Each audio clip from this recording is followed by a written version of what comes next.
Continuing with our candidate forums, we'll be speaking to Mike Kennealy, who's running for governor of Massachusetts. Mr. Kennealy previously served as the Secretary of Housing and Economic Development under former Governor Charlie Baker. As an organization, SPOA does not endorse political candidates. Therefore, this conversation is not an endorsement of Mr. Kennealy's campaign by SPOA. We provide you these conversations for educational purposes so that you can get to know more about the candidates and vice versa. We also extend an open invitation to all candidates to share their views with us, whether they're running for governor or any other office. But ultimately, it remains up to you, the voters, to decide on the merits of the candidates' positions. At a time when people are worried about the cost of housing, whether they be renters, owners, or other stakeholders, what can Mr. Kennealy bring to the table? Stay tuned to find out.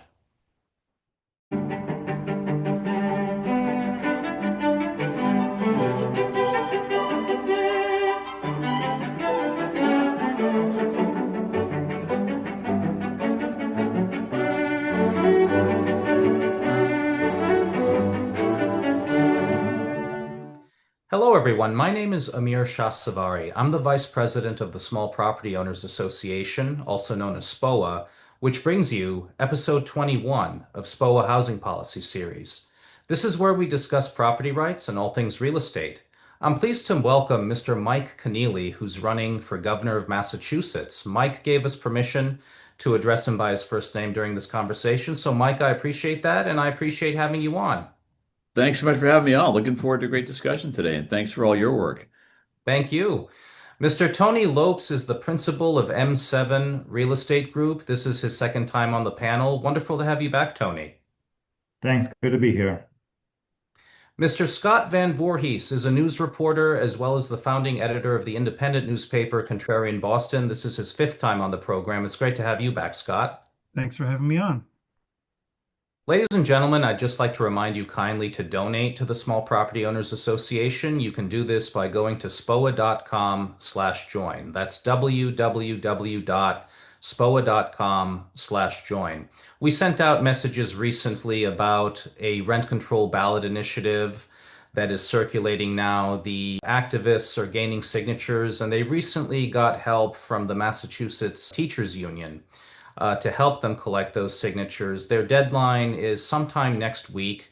So, as you all know, and for those of you who might not know, the Small Property Owners Association led the effort to ban rent control at the ballot box through its own ballot initiative back in 1994. And we'll talk about that and why that happened as the conversation continues. But in order to advocate for you for reasonable housing policies that actually balance tenant rights with owner rights, as well as the rights of other stakeholders, it's important to support us and to support us now. So please do so by going to www.spoa.com/join and kindly make a donation. If you wish to volunteer, you can also contact us at the following email address, which is askspoa@gmail.com. Once again, askspoa@gmail.com. Mike, I'll start with you. I was wondering if you could kindly tell us a little bit more about yourself, your background, and why you're running for governor. Yeah, I always appreciate that question. Look, I'm a Massachusetts native. I grew up in Medford and Reading. We've been in Lexington now for 22 years. I'm running because I love Massachusetts and I love public service.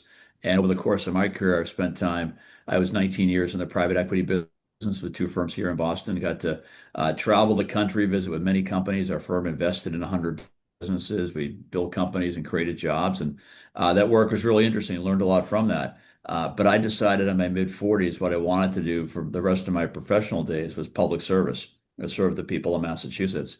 And so my last dozen years have been full time in public service in our state. I spent 2013 and 14 working on the turnaround of the Lawrence Public Schools. I spent all 8 years in Governor Baker's administration. For the last 4 years, the whole second term, I was the Housing and Economic Development Secretary. And between the end of the Baker administration and launching my campaign, spent 2 years at Boys and Girls Clubs of Boston developing academic readiness and workforce readiness programs for the kids, in our case, in Roxbury, Dorchester, Mattapan, Chelsea, and South Boston. So what I bring to the race is broad experience. I also served on our finance committee here in Lexington. So what I bring to the race is business, local government, education, state government, and nonprofit experience. I think that's the right set of experience and track record you need to compete for, win, and do the job. And I'm very concerned right now about where we are in Massachusetts.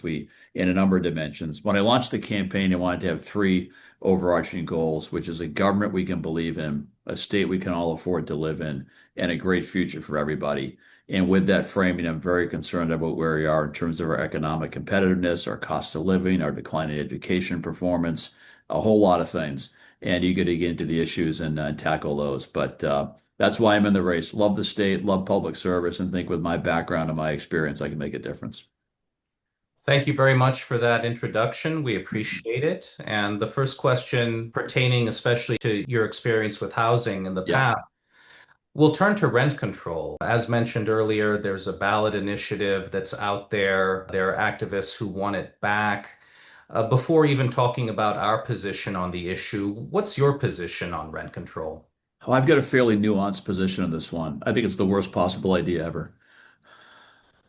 That was a That's a joke. lot of nuance right there. That was a joke. It's an awful idea. And look, I mean, for 8 years in the Baker administration, we said we're in a housing crisis in Massachusetts. And on every metric you can point to, housing is unaffordable and unavailable for a lot of people. The answer to that is not to artificially depress price. The answer is to increase supply. And I've been saying for a long time now, in any market, housing, energy, anything, the law of supply and demand is undefeated.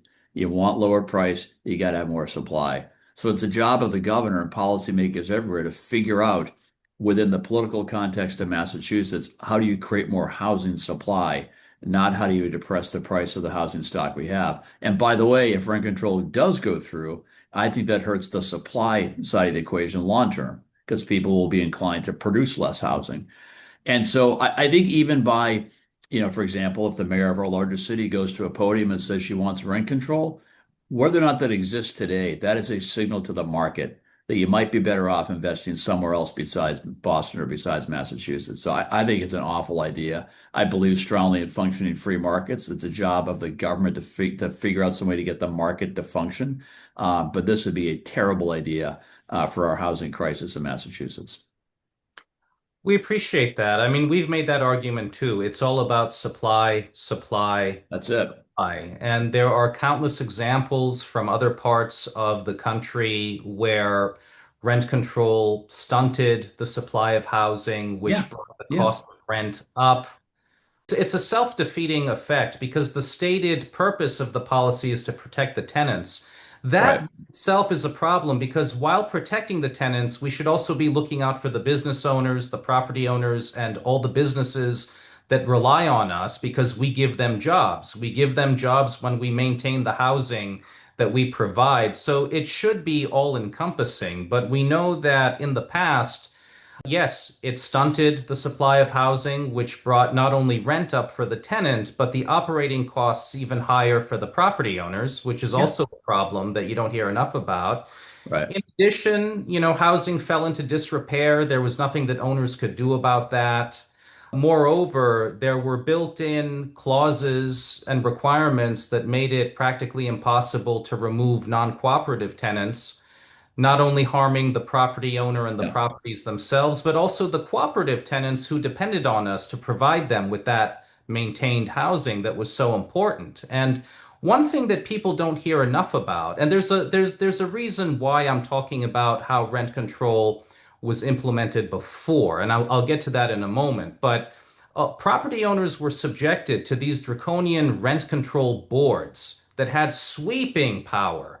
They were not judicious individuals. These were the activists who were previously holding Yeah. signs Right. in the streets, and now they're sitting there in these powerful positions, essentially harassing owners for vindictive ideological purposes, freezing Right. the Right. rent. There was An example in Brookline where a property owner and a tenant had agreed on the owner making repairs to improve the property. Yeah. He went before the rent control official. The official said, "Well, I don't think that's necessary, so I'm not going to give you the what was a reasonable rent increase that the owner was looking for to cover the Oh, cost."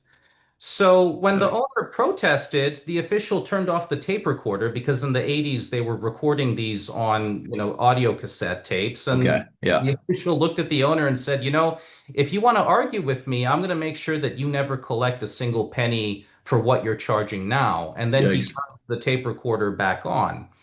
In other cases, there was another example where in Cambridge, I believe, when an owner was ordered to repair a very minor code violation in the basement of the property, the rent control board ordered him to lift the property up into the air above its foundation to fix it. I Oh, mean, it's something totally unrealistic, totally inappropriate.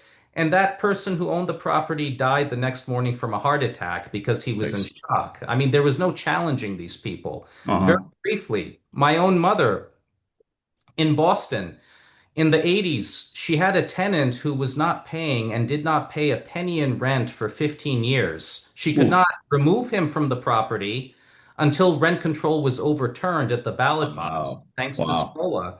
There was nothing she could do. He was vandalizing the property and suing her for it for tens of thousands of dollars. So she had to borrow money from her friends to stay in business until she could get this person out. All Wow. in the meantime, he chased all the good tenants out of the building too. So Sure. who Yeah. Yeah. benefited? The normal tenant or the troublemaker? And Right. Right. lastly, when she wanted to improve her building by adding kitchens and bathrooms, because it was a rooming house that had one bathroom. So in the 80s, the AIDS virus was new. Nobody knew what caused it, but she wanted to create more sanitary conditions by giving each studio apartment its own bathroom. The rent control attorneys tried to stop her. The accusation was that she wanted to do a condo conversion as if that was a crime. So she was criminalized for trying to improve the property, which would help the tenants in addition to the property itself. Hmm. Fortunately, she won that fight because when the judge saw the blueprint, he came to the conclusion that it was not a condo conversion. She was just trying to improve the apartment. So, with all of this going on, what we know is that the system, the way it was put in place, made everybody miserable. The tenant, the owner, everybody else, all the Right. other Right. stakeholders. So, I mention it for this reason.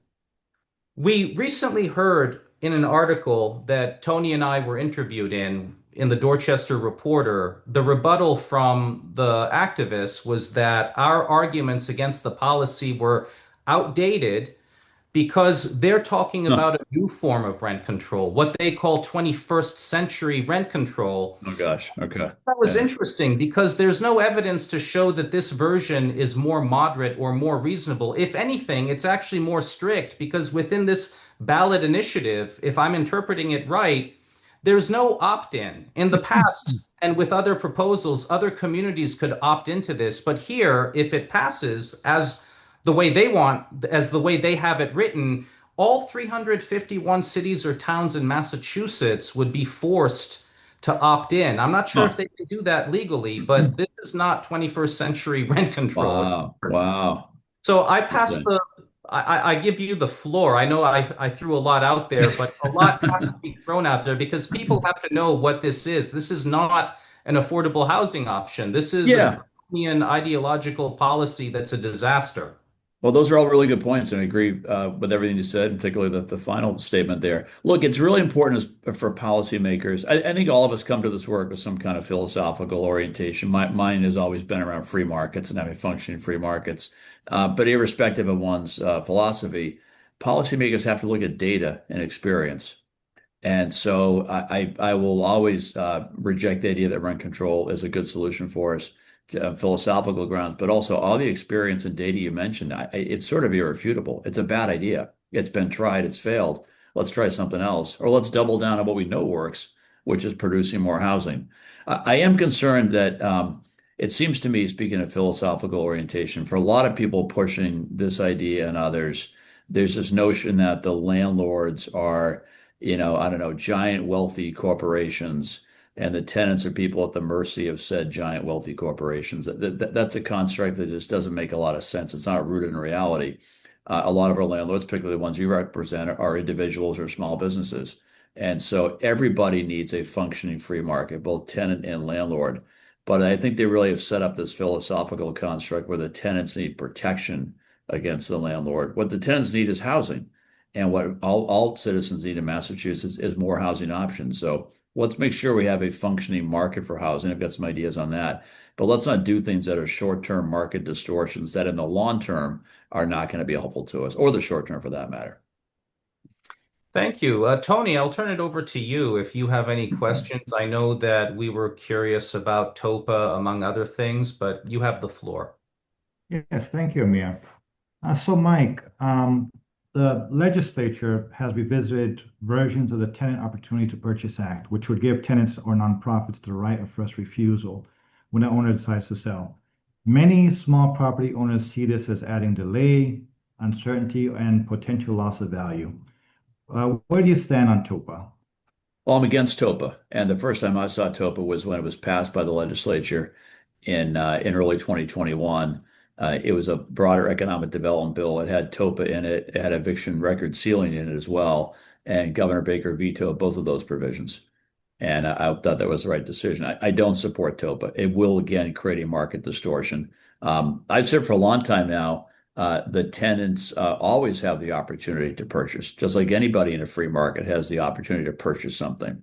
So why would you create a market distortion that favors the tenants, which might impede the ability for the owners of the property to sell it, which then would turn, yeah, I feel like I'm repeating myself here. It gets in the way of a functioning free market for housing. And so that's why Governor Baker vetoed it. And I think it's a bad idea. Again, but it just distracts from the idea that the way to solve a housing crisis is to produce more housing. And the more time we spend on failed or flawed ideas, the more we take our eye off the ball of what ought to be the objective, which is more production and a better functioning free market. You- Mike, so can you talk a little bit more about what you see happening with housing production right now? It's definitely struggled for years.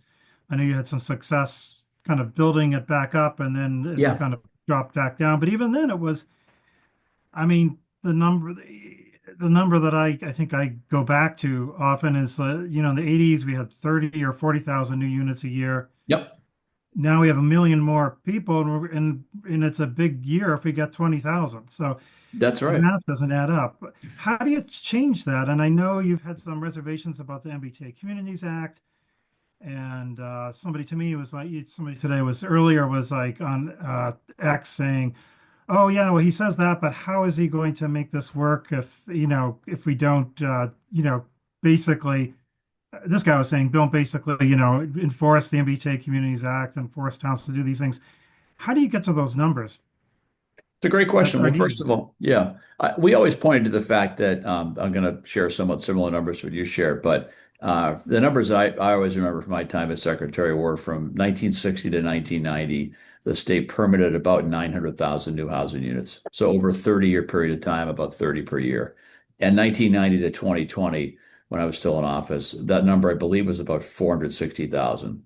Wow. And so in a single generation, we cut in half our level of housing production at a time when our economy grew and our population grew. And this, for me, is a great case study in supply and demand. Rising demand, falling supply meant rising price.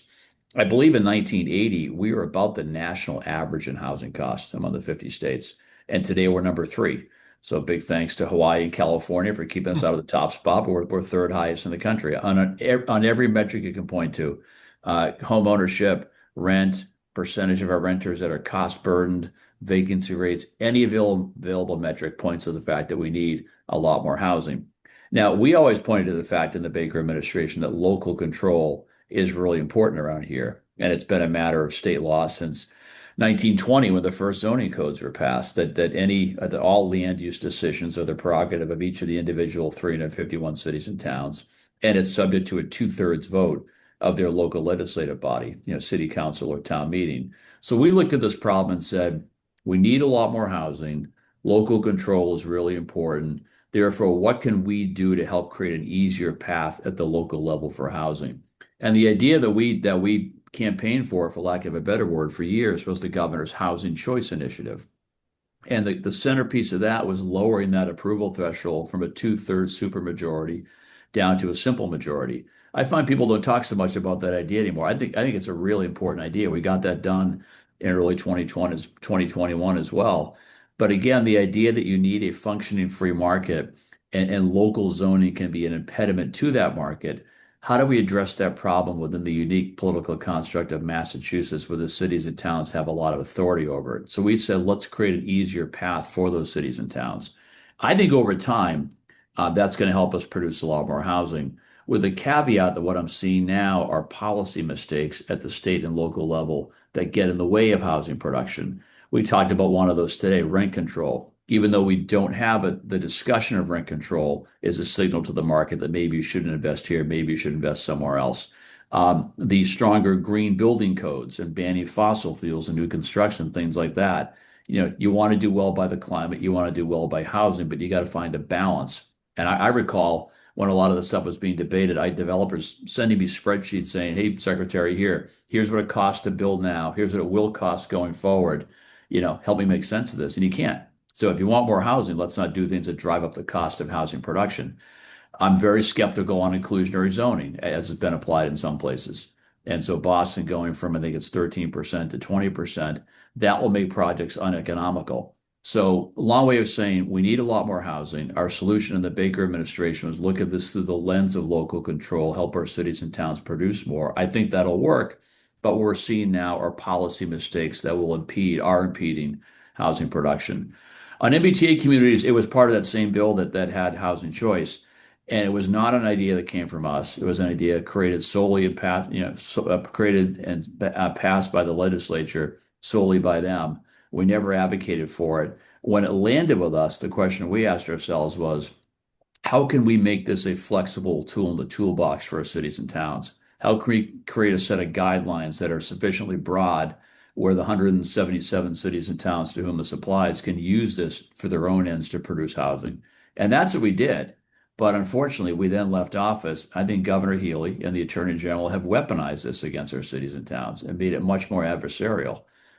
We were criticized by some when we left that, hey, you made the guidelines so broad that a city or town can comply with the law and not actually produce more housing. And my view was that's okay. It has to be okay because local control is really important. Once you create an adversarial relationship between the state and a city or town, I think you've lost the argument. The governor should be out there talking about the need for housing production, being willing to work aggressively with any city or town that wants it, and not poisoning the dialogue with mandates and threats and lawsuits. So a bit of a long answer to your question, but we got to produce a lot more housing. Given the unique nature of our politics, it's got to be it's got to be the state working with the municipalities, not against them. But I do think over time, the housing choice provisions will help us produce more housing if we can get rid of some of the policy mistakes we're making now. You reminded me of something with regard to policy mistakes. It had to do with the way rent control was passed in St. Paul, Minnesota, maybe 2 to 3 years ago. Okay. The mayor of St. Paul was convinced by his city council to pass it.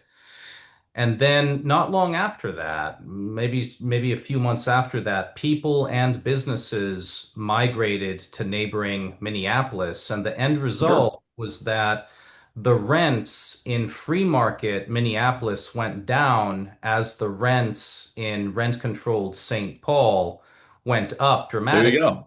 And There you go. so when the mayor saw that, he tried to walk it back, but he could not walk it back. He's tried Yeah. to walk it back or water it down for over 2 years, and he's failed. So what that teaches us, and people better be listening to this, is that when you enact a policy like that, given all the activist muscle that's going to be behind it, it's going to take an awful long time to get rid of that policy. Yeah. So I think it highlights the urgency of your point that, policies have to be reasonable and they have to make sense. One of the But most going, powerful principles in public policy is the law of unintended consequences, right?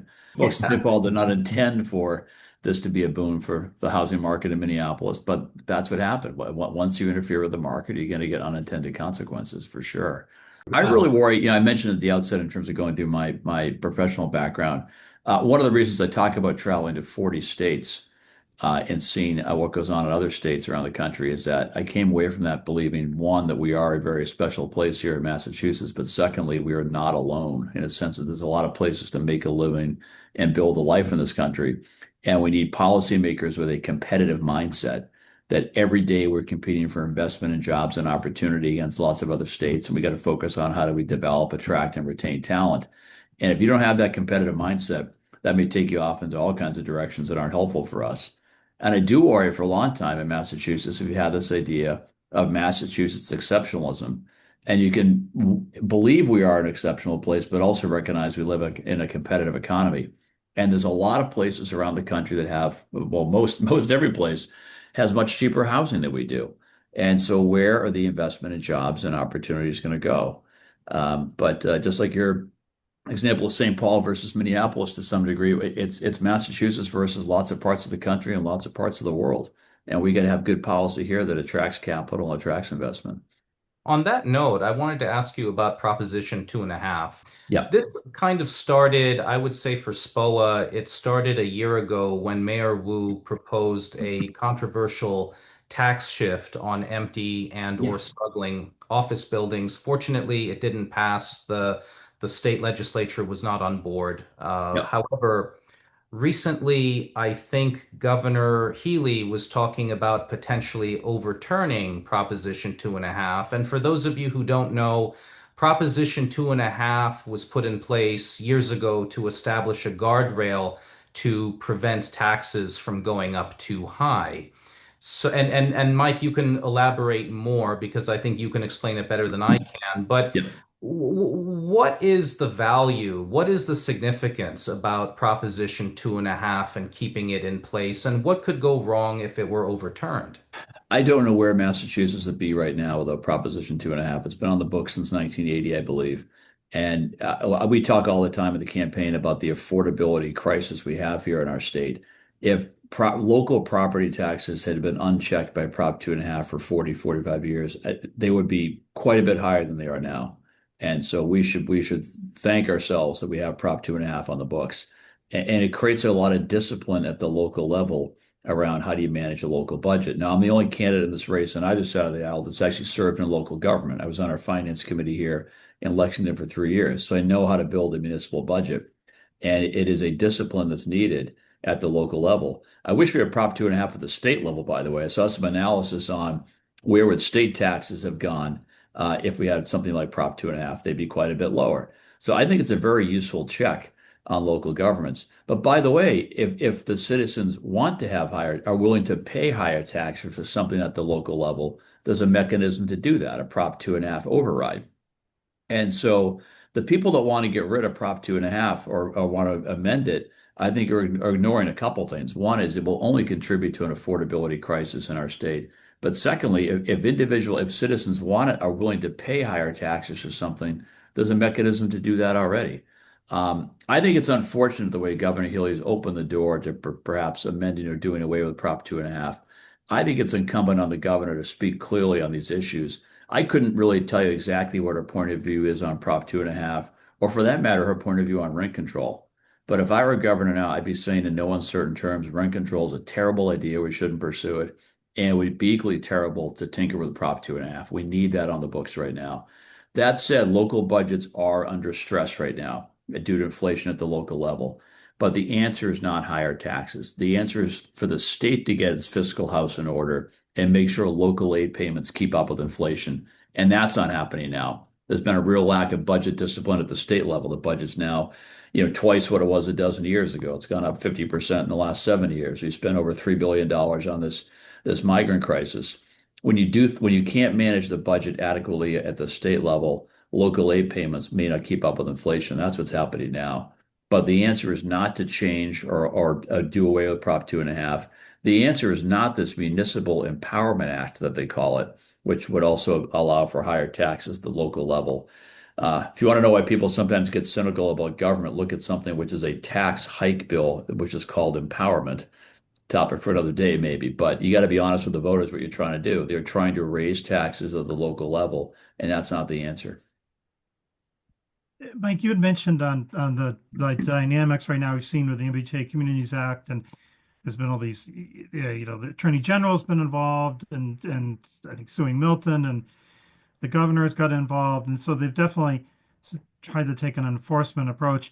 And I Yeah. think it sounds like you're arguing, look, I mean, because in these communities are going to, you have to give them give them some choice or latitude that you're not going to get anywhere forcing, I mean, communities to kind of toe the line. Um, it would seem just on practical matters of people, if they really wanted to, they could figure a way to circumvent it. So it's Yeah. going to be, it would be really hard to, even if he said, look, we're going to really do this, we're going to force you to do it. Well, good luck with that, right? Because you have like two people working in that office, or how many office people they have, or 10 people in Augustus's office.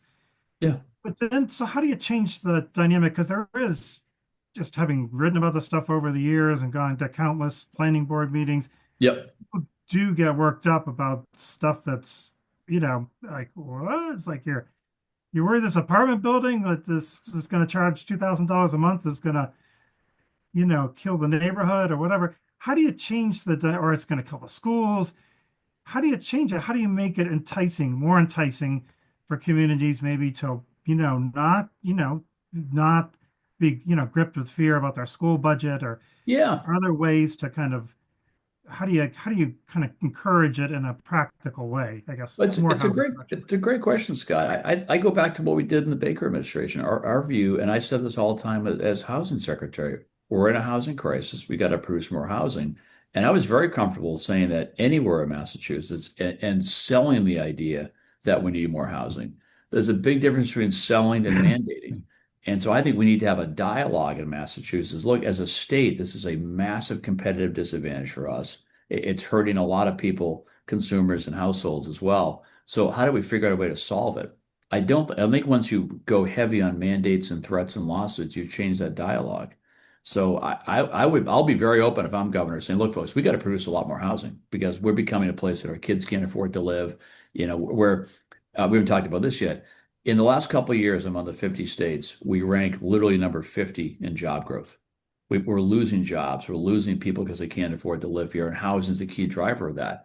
So I just think it's a leadership prerogative around using your voice to advocate for things versus telling people what to do. And in particular, in the context of Massachusetts, where there is so much local control, I think you got to recognize that. I'm not sure Governor Healy understands that. I had the opportunity, as I mentioned, to serve on a local finance committee and as the Housing and Economic Development Secretary to travel to 151 cities and towns and work with local leaders all over the place and really have an appreciation for what goes on at the local level. I don't think she has that appreciation. I think she views it much more in an advocacy role, in the legal role, and that's not going to get us anywhere. So I think it's really, in a lot of ways, about changing the dialogue. I think with respect to MBTA communities, we create enough latitude where communities can adopt this the way they want. I think that her team has gotten in the way of some of that. I was talking to a community recently that just fought. They were in a fight with the state about it, and the state finally let them do what they wanted to do, which is amend an existing district and have that be compliant, recognizing it may not lead to more housing. That's what they want to do, and that's fine. Here in Lexington, the town rezoned for about 1,000 new housing units. That's what Lexington wants to do. So I think you got to really approach it in that mindset. A leader should be trying to convince people, get them on board with their ideas versus mandating them and threatening them, particularly when it comes to land use decisions in Massachusetts. You mentioned local aid. Do you have any ideas on that and how that could be increased? Because I can imagine if local aid is going down, that's just going to increase pressure and concerns about Yeah. impacts of That's what's development, right? happening now. That's what's happening. The spending, the multi-million-dollar spend on this migrant crisis, I believe is crowding out other parts of the state budget. And I mean, simple math, if you take $3 billion and make that all local aid, where would that get us? It gets you pretty far. But no, you have to have budget discipline at the state level.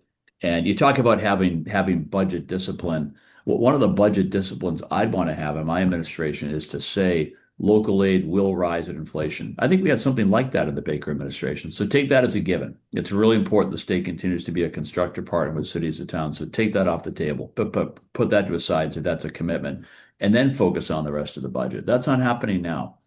They're spending in a whole set of other things, the migrant crisis, clean energy programs, what have you, that align with their ideological orientation, but not looking at the nuts and bolts of managing a local budget and what you need from the state to do that. In Mike, energy policy, that's a huge issue right now, right? What Which one, sir? energy policy Oh and yeah, electric huge. bills?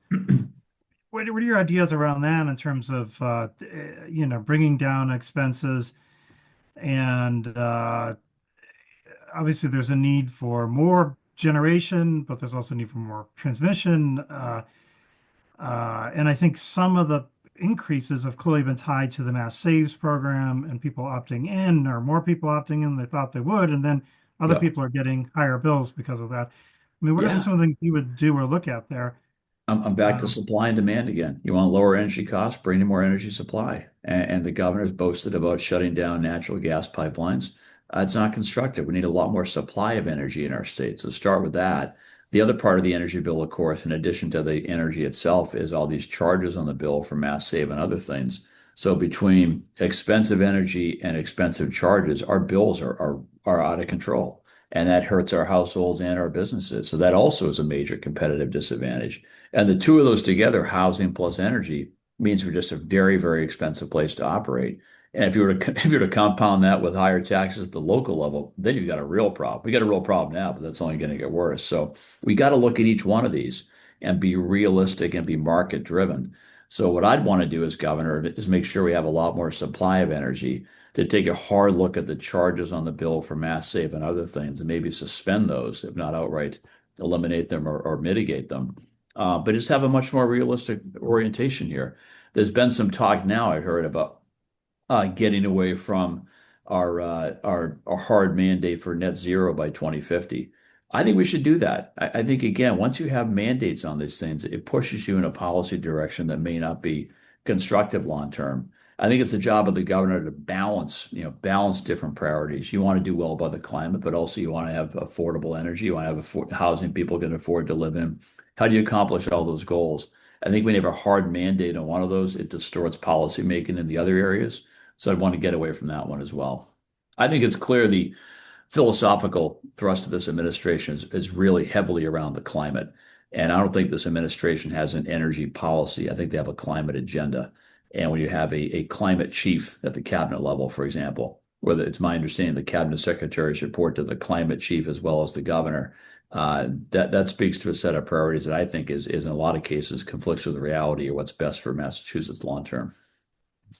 how would you bring in more supply? Are there particular pipelines that you think would be promising, or I'd want to. I would start with the premise we need more supply, then figure it out. I don't know the answer to that one right now, but I think we do need more supply, and whether it's more pipelines or something else. But I certainly wouldn't be. And by the way, I think we've seen Governor Healy try to backtrack on some of the stuff recently. She said recently she's always been in favor of more supply and never blocked more supply. Unfortunately, her comments about blocking gas pipelines are recorded, so we have that out there. But I think she may be coming around to that point of view as well, albeit a bit late. But no, we got to be thoughtful about this and get more supply into the state. and what do you do about offshore wind? I mean, I periodically check in on the one project that seems to be trying to function, and I don't think it's anywhere near up and running, or it's just, they had problems and turbines breaking off and so forth. Yeah, I, Um, I is would I'd is hit a that something hard we should pause on that continue one for with, or sure. just say, hey, try to make the one thing that we do have work, and leave it off, and how would you make it work? I guess the issue is that some of these companies can't, on the current market conditions, can't make it work, so they're struggling too. And It's then, of it, course, you got the president who doesn't like it and is right, right. doing stuff Look, I on the mean, regulatory side. it's got a number of problems. It's really expensive. It's really subsidized. It was an industry effectively created by government as a former full-time capitalist. That makes me suspicious. Government should not be creating industries. That the free market should be creating industries. So I've got a lot of concern about it. And it feels like if you got wind turbines washing up on beaches or cranberry bogs or what have you, it doesn't strike me as very clean energy either. So We need a much more realistic view on that one. Probably hitting some kind of pause on it for sure. But I don't think that is the answer long term. And what about the potential for nuclear power or small nuclear reactors? I know there seemed to be some talk in Plymouth of least zoning for that or talking about that where among some of the officials there, but that's certainly been something that people are looking at or saying it could produce more power. Yeah, I'm in favor of that. Looking at kind of next generation nuclear as part of our energy portfolio. And perhaps could be other ways to solve the problem. I look at a great local company here called Commonwealth Fusion that's developing fusion technology. I don't know if it's going to work or not. It's pretty darn interesting. I helped them expand from their start in Kendall Square out to Devon's and got them going here in Massachusetts. I was a little saddened to see them expand to Virginia, but I hope we Yeah, I can was going keep to up. ask you about that because they did. They right there. A lot of their activity now is moving to Virginia. Is that it sounds like that could be a potential loss, especially if they can get this thing up and running and it's like really Could the be. next the future of electricity Yeah. or power generation. You would hope that our homegrown, all of our companies will grow in Massachusetts versus somewhere else, but particularly a great homegrown innovator like Commonwealth Fusion. I was kind of, I don't know all the details behind it, but I was sort of saddened to see that. I helped them get out to Devon's and now they're in Virginia. But I wish them well because what they're doing is truly groundbreaking and could really solve a lot of our energy problems. That perhaps might be an example of it. It's harder to scale companies here in Massachusetts, given our cost of living and regulatory environment and other things. And we got to be cautious on that one. So I think you hit the nail right on the head. It's simple economics, it's simple math. Low supply, high rent, high cost. High Yeah. supply, low cost, low rent. So as spending continues to outpace revenues, Massachusetts is facing potential shortfalls in the budget. And as property owners are worried about new taxes being used to close up the gap, how would you approach balancing the budget? And where do you see the biggest opportunities to rein in state spending to improve efficiency? Well, I would start with this. The budget is $60 billion now. It was $30 billion a dozen years ago. I don't think any of us a dozen years ago would have voted to double the size of the government, but that's what's happened. It's up 50% over the last 7 years. I think we almost need to take a zero-based approach to the budget. I think there's examples where the budget items got very high during the pandemic, where there were one-time federal funds, for example, and my sense is some of those are still at pretty elevated levels. I'll give you an example from my old secretariat when I was Housing and Economic Development Secretary. We had this program called RAFT, Residential Assistance for Families in Transition. And pre-pandemic, it was $20 million a year. And it would help families find stable housing by paying rent for a period of time. And that program became an $800 million program with federal funds to keep people housed during the pandemic. And then once the pandemic subsided, I said, well, geez, we got to go back to what it was before, $20 million. And the answer was, well, no, we can't cut the program from 800 to 20. I said, well, we're not cutting it. We're going back to the old way of looking at it. I think that program now is about $200 million. And so I would look at not the unusual event of the pandemic. I look at the fact that a program's gone from 20 to 200 and say, we got to get our budget under control. One thing I learned in government is that talk about supply and demand. With government programs, supply creates its own demand. If you have $200 million of funding available, you'll find demand for it. And so I think we need to take a hard look at our budget, look at what things were before the pandemic and right size the budget to that. And make sure, yeah, I'm sure there's areas I know there's areas we're not investing enough in. We probably won't talk too much about education in this conversation, but we are funding evidence-based reading programs in the governor's budget at like $25 million a year. High dosage tutoring about $25 million a year in a $60 billion budget. So I'd want to look at the entire budget and figure out where we're spending too much, where we're spending too little, and right size it, if you will. But I'm very concerned about the fact that we're going to have a problem long term. If your state spending is at very, very elevated levels, which I'd argue ours is now, and you're last in the country in job growth, and of course, all of your tax revenue is derived from the private economy, you're setting yourself up for a real problem long term. I don't think policymakers connect the dots the way I just did around all this revenue comes from what's hopefully a thriving private economy. And if we spend too much and the economy suffers, we're going to have a budget problem. I'll go back and look at the 8 years of the Baker administration. During that period of time, there were 230,000 private sector jobs created. The state's rainy day fund when we started was $1 billion. By the time we ended, it was $8 billion, and we returned $3 billion to the taxpayer in 2022. That's what the combination of a strong economy and good fiscal management looks like, and that's not what we're seeing today. Mike, I was curious. This is a different issue. I want to thank you for actually bringing this to the media's attention some time back. You drew attention to the fact that the state gave taxpayer money to an extremist hate group that made the following Right. statement. They said, and I quote, "In this house, we believe all cops are bastards. Landlords are parasites. The term landlord and landlady, those terms are needlessly gendered words. Please be more inclusive by using land bastard instead." Okay. Yeah. They got taxpayer money. So what do you have to say about that? And if you get elected, how can we prevent those types of groups from getting taxpayer funds to cause trouble? I think you need to lead with principle and values at all times. That being governor is not just you're not just managing state programs and a state budget. You should be doing so consistent with a set of values. And the statements you outlined today clearly don't align with my values. So we can't fund groups like that. You also need a disciplined process inside the administration for signing off on who gets funding and who doesn't. So when I was the secretary, we had many programs for which people, municipalities, nonprofits, others could apply for funding. And we had a rigorous process on my team making recommendations to me on which entities we should fund and a screening process to do so. So either the example you mentioned either got through a screening process or there wasn't a sufficient enough screening process involved. Either way, it's a flaw, to say the least, in the system. So I would say up front, I make it clear in my administration, we're not going to tolerate stuff like that. No one's going to talk like that. We're not going to fund people to talk like that. But I'd make sure we had enough of a discipline inside the operation where programs like that don't make it through any kind of a screening process.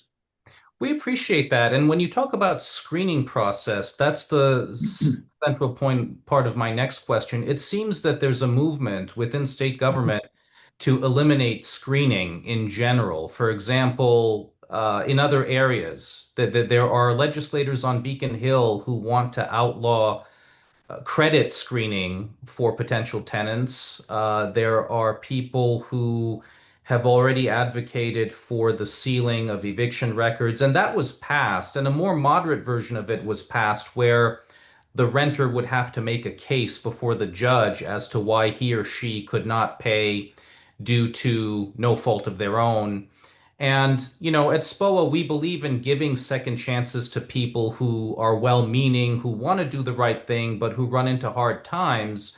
But the problem has to do with how these types of policies get executed. Because when we talk about giving people a second chance, the question becomes at whose expense? At the expense of the hardworking business owner who will be imperiled when facing someone who is not appropriate for the building. I mean, we want to do well for all of our customers. I'm Yeah. sure all business owners want to do well for customers across all industries. But what happens to the health and the future of the business and all the negative consequences that would come down the pike if Yeah. these screening measures are diluted and or banned? Yeah, well, I will note as well in the same bill where Baker vetoed TOPA, he also vetoed eviction record sealing, I believe. So, and look, markets thrive on information, right? If you're telling the market you can't have a certain set of data, I'm a little skeptical of that. So I think we got to be really cautious on that. And again, I think it's you got to recognize landlords are not just big companies, not but also small businesses and individuals. And the issues you mentioned are really important. Again, having a functioning market and having people that want to supply housing here in Massachusetts. Absolutely. And I'll conclude with my final question. In an effort to come up with a proactive alternative or a proactive third way, we've been working on a bill where property owners could step up to help tenants on a pathway to home ownership. This, you could think of this as a private-public partnership where the owner could allocate a portion of the rent into a special escrow account so that the tenant could use that money as a down payment either on a home or a condo.